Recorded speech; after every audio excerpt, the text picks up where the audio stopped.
মানুষ কত প্রকার ও কি কি? মানুষ তিন প্রকার। এক, ভালো মানুষ। দুই, খারাপ মানুষ। এবং তিন, দুই দিকে তাল দেওয়া মানুষ। ভালো মানুষ কত ধরনের ও কি কি? ভালো মানুষ দুই ধরনের। এক, প্রকৃত ভালো মানুষ, অর্থাৎ এদের লোকে ভালো বলুক আর নাই বলুক এরা ভেতর থেকে ভালো। এবং দুই, মুখোশধারী ভালো মানুষ। এদের লোকে ভালো বলে ঠিকই, কিন্তু আসলে এরা মুখোশ দিয়ে ঢাকা। খারাপ মানুষ কত প্রকার ও কি কি? খারাপ মানুষও দুই প্রকার। এক, প্রকৃত খারাপ মানুষ, এদের কেউ খারাপ না বললেও এরা ভেতর থেকেই খারাপ। এবং দুই, তৈরি করা খারাপ মানুষ। এদের কিছু স্বার্থান্বেষী লোক নিজেদের স্বার্থে খারাপের তকমা লাগিয়ে দিয়েছে। এবার দেখি দুই দিকে তাল দেওয়া মানুষের কয় ভাগ।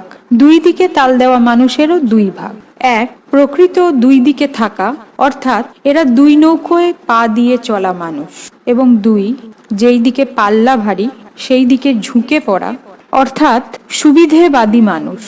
আসলে এই দুই দিকে তাল দেওয়া মানুষদের জন্যই যত গোলমাল। পৃথিবীতে যদি শুধু ভালো আর খারাপ মানুষ থাকতো তাহলে কিন্তু ঠিকঠাকই চলতো সব। ভালো আর খারাপ দুইয়ে মিলে ব্যালেন্স থাকতো পৃথিবী। যেভাবে দিন আর রাত আছে